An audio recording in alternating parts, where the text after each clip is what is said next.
né? Às vezes você errou coisas que você pode fazer a gente não errar. Exatamente. Vamos nessa. Cara, primeiro ponto que a gente trouxe aqui enquanto nós estávamos conversando, Wagner, foi a importância de desenvolver um profundo plano de negócios. Eu adoraria ter a sua visão sobre isso e a gente vai batendo papo sobre essa questão. O que você acha, cara? Por que é importante ter esse profundo, que eu fiz questão de colocar esse conceito, plano de negócios? É um aspecto bastante importante. Quando a gente vê justamente a questão do empreendedorismo, a gente vê que a taxa de mortalidade infantil das empresas é muito alta. Olha, legal. Tá? E por que é muito alta? Porque muitas vezes justamente faltou isso. Um plano de negócio detalhado. Legal.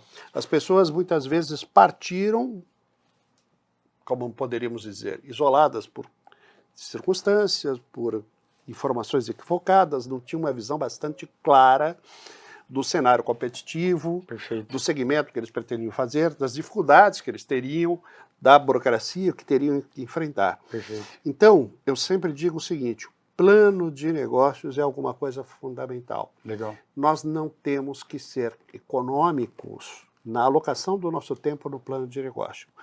Quanto mais o que nós vamos fazer é pensado, né, testado do ponto de vista hipotético, né, contra as diversas situações que nós temos, e se acontecer isso, e se acontecer aquilo, quais são as dificuldades que a gente pode esperar, tá? Qual vai ser especificamente o contexto, qual é o tipo de organização que nós vamos ter? Vamos começar com uma ME? Vamos começar com uma pequena empresa? Vamos já pensar em uma sociedade limitada? Todas essas questões precisam ser muito bem pensadas. Perfeito. O que nós queremos fazer, onde queremos chegar ao final do primeiro ano, ao final de 3 anos, ao final de 5 anos, tá? Quais são as dificuldades que nós podemos enfrentar? Quem é que já está estabelecido nesse setor onde nós vamos atuar? Legal. Quem são os nossos potenciais concorrentes? Perfeito. E principalmente, tá? Outro aspecto bastante importante, qual é a nossa disposição para o sacrifício, tá? Porque nem sempre as coisas começam exatamente da forma que você imaginava, perfeito, tá? E aí é importante que efetivamente você receba menos do que imaginou, mercado, etc. Então, qual é a tua real disposição de apostar no empreendedorismo? Legal. Eu tive uma situação interessante que, por ter atuado em grandes multinacionais ao longo dos anos, obviamente eu tinha salários altos, né? Então, muitas vezes, eu fiquei 2 anos e meio sem fazer retirada da minha empresa. Eu fiz uma reserva de capital para suportar isso, e aí o dinheiro que a empresa fazia era reinvestida nela própria, para que ela pudesse sustentar. Tanto que até hoje ela é uma empresa que cresceu bastante, praticamente só com o investimento dos próprios sócios fundadores. Mas isso exige que você tenha realmente uma capacidade de se sacrificar. Exato. Poxa, eu vou cortar o cinema, o passeio, a viagem de férias, etc. Né? Para realmente fazer com que eu represente o menor custo inicial possível para que tudo seja colocado exatamente, toda a minha energia na empresa. Tá? Perfeito. E eu vejo muitas vezes, muitas empresas começam com ótimas ideias, ótimas abordagens, mas as pessoas não se prepararam para as dificuldades que fatalmente virão. Interessante, tá? Isso. Então, empreender é assumir risco. Perfeito. Tá? Quem não quer assumir risco, não empreende. Tá? Vai investir no mercado de renda fixa. Perfeito, okay? Perfeito, faz sentido. Então, o empreendedorismo ele traz potenciais de grandes ganhos, né? De uma realização espetacular, porque mesmo que você não esteja ganhando tanto dinheiro, na medida que você vê uma empresa se formando, você está criando empregos, uma realização a tua empresa está entregando coisas, está entregando valor para os seus clientes, poxa, isso te traz uma satisfação espetacular. Tá? Então isso faz parte dos ganhos que você vai ter. Tá? Hoje eu vou dormir todos os dias, ao mesmo tempo preocupado, poxa, eu tenho 80 famílias que dependem do acerto das minhas decisões. Mas, ao mesmo tempo, poxa, hoje nós damos emprego que garantem o sustento de 80 famílias. Perfeito. Tá? São empregos bem pagos. Tá? Pessoas, algumas são muito jovens. Muito realizado mesmo. Né? Que ganham muito mais do que a média de pessoas na mesma faixa etária, porque essas pessoas estudaram bastante e, consequentemente, têm o seu valor no mercado. Perfeito. Então, tudo isso entra nessa equação. Tá? E um aspecto bastante importante, as mudanças, elas tanto podem representar desafios brutais, tá? Nós vivenciamos uma coisa interessante. Nós começamos a operar a DataRoom em 2018. Uhum. Aí, apesar da Covid-19 chamar Covid-19, a gente começou de fato a sentir os efeitos dela no dia a dia, final de 2020, começo de 2021. Foi. E aí, de repente, cara, imagina só, uma empresa que todo o seu trabalho é intelectual. Nós dependemos de ter as pessoas trabalhando juntas, pensando juntas, né, desenvolvendo, né, alguma coisa. As pessoas não podem vir mais no escritório. Puxa vida. Você tem que repensar completamente como é que você vai organizar o teu trabalho. Como é que você vai fazer a sua distribuição de tarefas. Como é que você vai conversar com o seu cliente. Tá? Como é que você vai medir os resultados do trabalho que você está fazendo junto ao seu cliente. E nós entendemos que quando houve a pandemia, ao mesmo tempo que ela tinha uma série de desafios operacionais brutais para o nosso dia a dia, ela tinha também uma oportunidade de negócio espetacular. Que louco. Porque imagina só, nós trabalhávamos e trabalhamos com nuvem, dados e inteligência artificial. Poxa, as escolas tinham que dar aula online. Alguém precisava criar um sistema, então, de EAD para eles. Alguém precisava criar uma infraestrutura de EAD para eles. Olha. Tá? Os médicos precisavam fazer telemedicina, teleconferência. Tá? Muitas vezes esses médicos que estavam na ponta não tinham mais aquela oportunidade de chegar no seu colega mais antigo e pedir uma segunda opinião. Perfeito. Porque eles estavam fisicamente isolados. Então você tinha que montar uma infraestrutura de telemedicina. Legal isso. Então foi um aspecto bastante interessante. Nós tivemos, como consequência da pandemia, uma explosão no uso de nuvem, nós tivemos uma explosão no uso de dados, comércio eletrônico, telemedicina, ensino à distância, tanto que nos ano e meio, quase 2 anos, que nós tivemos com uma operação que era majoritariamente remota, a empresa triplicou de tamanho. Que legal. Porque efetivamente, vendo aquele limão, nós vimos uma chance de transformar aquilo numa tremenda limonada. Então, a despeito de todos os desafios que nós tivemos, aquela transformação, aquele fato inesperado, trouxe embutido uma série de oportunidades que precisavam ser exploradas. Então, esse senso de oportunidade, essa capacidade de enxergar eventualmente uma oportunidade onde todos estão vendo dificuldades, eu entendo que essa é uma característica mental, isso é um modelo atitudinal que o empreendedor tem que ter. Legal, bem interessante. Essa disposição de pensar fora da caixa. Perfeito, perfeito. Tá? Tem até um ponto que a gente todo mundo vendo o problema aqui, perfeito, mas, Exato. Puxa, será que não tem uma solução para esses vários problemas? Será que eu não posso utilizar essa conjuntura, esse contexto para disso tirar alguma coisa positiva? Perfeito, faz Tá? muito sentido. Legal pra Então, caramba. isso é bastante interessante. Muito Tá? legal, muito legal. Interessante pra caramba esse ponto. Eu pensei, enquanto você estava mencionando, Wagner, em vários comos, sabe?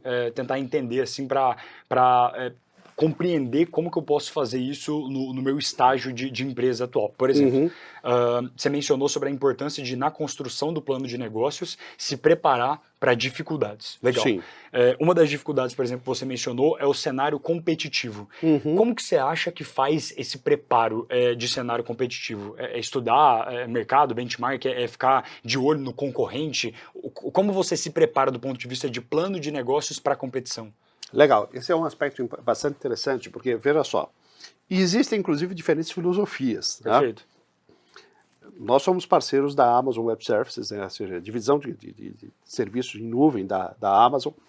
A Amazon ela tem uma postura de que eu não olho o concorrente, eu olho só o meu cliente. Nós temos um modelo de obsessão pelo cliente, essa é a postura deles, não olham o concorrente. Outros não, eu já trabalhei em empresas, né, que, na verdade, nós tínhamos um modelo de monitoramento da concorrência o tempo todo. Legal. Então, tudo vai depender exatamente do contexto. Por que a Amazon ela se coloca nessa posição? Porque, de certa forma, foi ela que inventou a computação em nuvem como existe hoje. Então, ela sempre esteve à frente dos concorrentes. Interessante. Então, talvez ela não precise... Então, ela não precisa, justamente, ficar monitorando os concorrentes. Perfeito. Mas ela precisa, na verdade, estar atenta à demanda que o mercado está trazendo para ela. Entendi. E muitas vezes se antecipando essas demandas. Tá? Interessante. Então, Legal. se você está falando de aquela velha história de eu estou entrando num mercado que é o Oceano Azul. Perfeito. Tá? Se eu estou entrando em alguma coisa que é absolutamente inovadora, eu não tenho referências anteriores, tá? Talvez o meu diferencial competitivo seja justamente a minha capacidade de propor alguma coisa que outros não estejam propondo. Que E interessante. aí eu não vou precisar realmente me Fazer, preocupar né? com os concorrentes. Os concorrentes é que vão se preocupar comigo e tentar me seguir. Muito bom, muito interessante. Tá? Muito interessante. Quando, por outro lado, eu entro num mercado que é um mercado já bastante saturado, né? Perfeito. E você tem que buscar o seu diferencial, aí a coisa é mais difícil. Legal. Aí sim, você tem que fazer eventualmente o benchmark. Perfeito. Porque o fulano é o líder disso? Qual foi a fórmula do sucesso dele? Que interessante. Tá? O que eu posso depreender desta fórmula dele que poderia aplicar de uma forma diferente para que eu criasse o meu diferencial competitivo? Muito legal. Tá? Muito interessante. Então são coisas bastante interessantes. Então o contexto, qual é o negócio que eu vou fazer, qual é o mercado que eu vou me envolver, qual é o nível de inovação que eu estou trazendo para esse mercado, vai definir exatamente esta postura. Essa postura. Vê se eu entendi. Então quer dizer que se nós temos o famoso Oceano Azul, quer dizer então que eu estou construindo algo inovador o suficiente para meio que fundar um setor ou um mercado ou algo do gênero, um produto inovador, eu tenho que ter uma visão de concorrência talvez bem menos intensiva, porque eu realmente estou tentando construir algo. Então eu tenho que ficar obcecado pela dor que eu estou construindo, pelo cliente que eu tenho para tentar inovar e construir algo útil para ele. Agora, eu imagino que, aí me corrija se eu estiver errado, eu imagino que esse não deve ser o cenário de 95%, né? O resto da galera deve ficar sem o Oceano Azul, possivelmente. Deve ir para um mercado que já tem algum tipo de concorrente, né? Ou não? Você acha que tem muita gente Sim que é... e não. Tá? Veja só, sempre você tem alguma... Vamos lá, eu acho que um exemplo clássico é justamente o da Apple. Né? O Steve Jobs, num dado momento, ele, poxa, já tem um monte de gente bem estabelecida fazendo excelentes celulares. Entendi. Tá? Gente que tinha nascido na telefonia. Perfeito. Ok? Como o caso da Motorola, por exemplo. O que uma empresa de computadores vai fazer, tá? Se ela resolver fabricar telefones? Então a primeira coisa é exatamente essa. Poxa, o meu telefone vai fazer coisas que os outros telefones não fazem. Perfeito. Ele vai passar Você vídeo, traz essa ele vai inovação. permitir que eu leia e-mail, ele vai permitir que eu tire fotos de uma forma, com uma qualidade muito melhor, ele vai permitir uma interatividade que os outros não têm. Eu não vou nem precisar de teclado. Entendi. Então, veja só, mesmo em alguns mercados que aparentemente já estão saturados, Já são você populares. sempre tem a possibilidade de, eventualmente, fazer uma proposição de alguma coisa diferente. Perfeito. Em escala menor, é de certa forma o que está acontecendo no mercado automobilístico. Tá? É uma coisa interessante, se você compara os carros chineses de hoje com os de 10, 15 anos atrás, a diferença é brutal. Brutal. Porque lá atrás eles estavam o quê? Inicialmente copiando a mesma fórmula que tinha sido usada por japoneses e coreanos. Certo. Vamos fazer carros baratos, em que a gente vai tentar fazer o máximo de ganho de escala, de produção, volume muito grande. Eles serão baratos, mas necessariamente não serão inovadores. Entendi. Só que aí eles viram uma oportunidade de ouro. Puxa vida. Muita gente, alguns anos atrás, dizia se de repente a China começasse a consumir carros do jeito que os americanos usavam, a temperatura do mundo ia crescer bastante. Por conta exatamente do volume brutal de gases de efeito estufa que estariam sendo vendidos, lançados. E a China começou a vivenciar esse problema. Ela tinha um problema de poluição seríssimo. Seríssimo.